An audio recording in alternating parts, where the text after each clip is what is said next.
Assalamualaikum warahmatullahi wabarakatuh. Hari ini kita akan bahas materi tentang garis dan sudut. Nah, pada bab pertama kita akan bahas tentang garis. Nah, apa aja yang dibahas di dalam garis? Yuk kita pelajari lebih dalam. Hubungan antar titik garis dan sudut. Nah, di sini ada titik yang pertama. Titik dinyatakan sebagai noktah atau dinyatakan menggunakan noktah dan tidak mempunyai ukuran. Sedangkan garis ini terbentuk dari dua titik yang memiliki panah di kedua ujungnya yang menandakan bahwa garis ini memiliki panjang yang tidak terbatas. Kemudian kalau bidang datar merupakan daerah yang panjang dan lebarnya juga tidak terbatas. Seperti gambar. Kemudian selanjutnya adalah kedudukan dua garis. Gambar pertama, garis A dan garis B merupakan garis yang tidak sejajar dan berpotongan. Begitu juga dengan garis C dan garis D merupakan dua garis yang tidak sejajar dan berpotongan.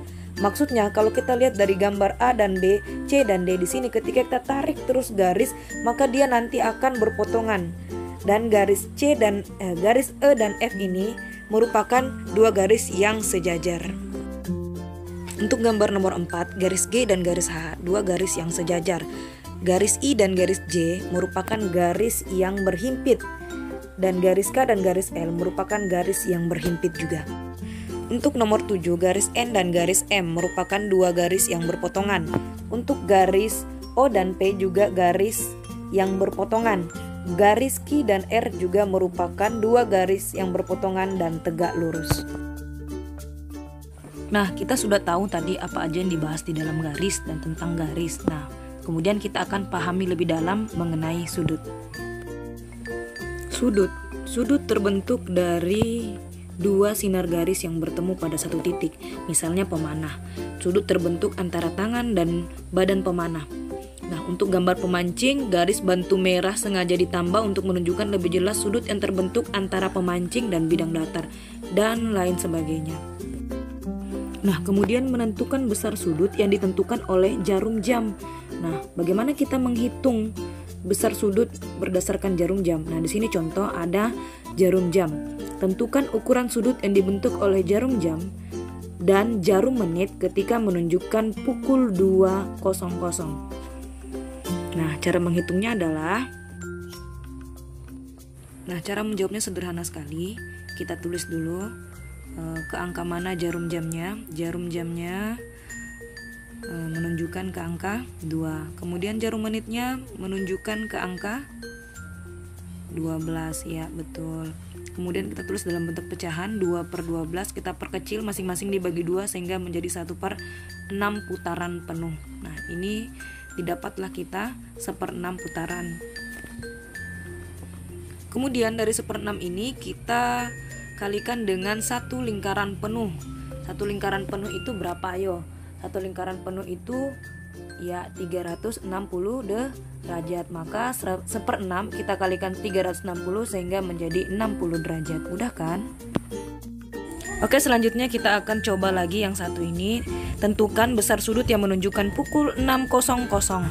Nah, bagaimana cara menjawabnya? Nah, ini dia caranya. Oke, cara pengerjaannya yang pertama sama seperti sebelumnya, yaitu kita tulis dulu apa yang diketahui di sini. Yang diketahui adalah yang pertama jarum jam. Jarum jam menuju ke angka 6 sehingga kita tulis sama dengan 6. Kemudian jarum menit menuju ke angka 12. Nah, di sini kita tulis 12. Kita rubah ke dalam bentuk pecahan sehingga 6/12 diperkecil sama dengan 1/2. Nah, 1/2 inilah yang kita gunakan untuk kita kalikan dengan satu lingkaran penuh, sama seperti cara sebelumnya, yaitu 1/2 dikali 360 derajat. Sehingga dapatlah kita hasil yaitu 180 derajat. Selesai. Nah, kita coba di cara selanjutnya atau soal selanjutnya maksudnya. Nah, di sini tentukan besar sudut yang dibentuk oleh jarum jam dan jarum menit ketika jarum menunjukkan pukul 3.25. Nah, berarti yang kita lihat di sini agak berbeda dengan yang tadi ya.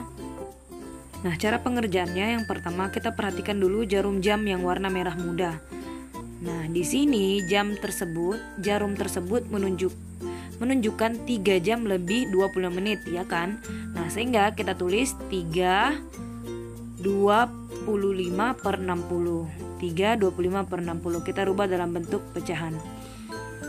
Nah, karena di sini ya setiap 1 jam jarum jam itu bergerak 30 derajat. Nah, jadi setiap 1 jam itu bergerak 30 derajat. Sehingga nanti akan dikalikan dengan 30 derajat. Nah, kemudian kita tulis maka 3/25 per 60 itu kita kalikan dengan 30 derajat. Nah, ini masing-masing kita kalikan 3 kali 30 derajat, 25 per 60 kali 30 derajat. Sehingga 3 dikali 30 derajat dulu, baru kita jumlahkan jumlah 25 per 60 dikali 30 derajat juga, ya. Gitu ya caranya ya. Sehingga kita total semua 3 kali 30 berapa? 90 derajat ditambah 25 per 60 dikali 30 derajat itu 12,5 derajat. Sehingga hasilnya adalah 102,5 derajat. Nah, dapatlah ini jarum menitnya. Jarum jamnya maksudnya. Kemudian kita ke jarum menit yang warna biru. Kita fokus ke situ lagi ya. Nah, ini menuju ke bilangan 5. Nah, jarum menit itu yang warna biru menunjuk ke bilangan 5. Warna biru menunjuk, coba diperhatikan gambarnya. Bilangan 5. Kemudian sehingga besar sudutnya adalah 5 dikali 30 derajat. Sama seperti yang jarum jam yang di atas. Kita kalikan 30 derajat semuanya. Nah, maka hasilnya 150 derajat. Nah, 150 derajat ini kita kurangi dengan jarum jam yang tadi di atas, dikurangi dengan 102,5, sehingga hasilnya adalah 47,5 derajat. Dapatlah kita hasilnya. Baiklah, kita masuk ke materi selanjutnya, yaitu penamaan sudut. Nah, di sini penamaan sudut saya akan sajikan gambar. Nah, ini dia gambarnya. Dari gambar ini kita lihat bahwa garis BA dan garis BC itu disebut kaki sudut, sedangkan titik B adalah titik sudut. Nah, secara umum ada 2 penamaan sudut, yaitu yang pertama, titik B dapat dikatakan sebagai titik sudut B seperti pada gambar. Nah, di sini ingat selalu penulisannya menggunakan huruf kapital. Kemudian yang kedua, sudut yang terbentuk pada gambar yang tadi, yang ini dapat juga disimbolkan dengan sudut ABC atau sudut CAB atau sudut B.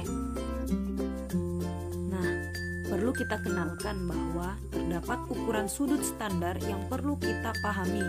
Nah, seperti yang akan saya sajikan pada gambar seperti ini. Nah, ini gambar-gambarnya.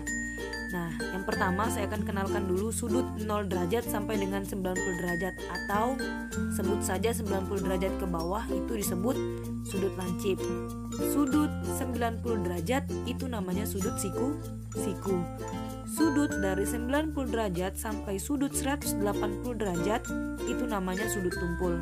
Kemudian sudut pelurus yaitu sudut yang dari 0 sampai dengan 180 derajat.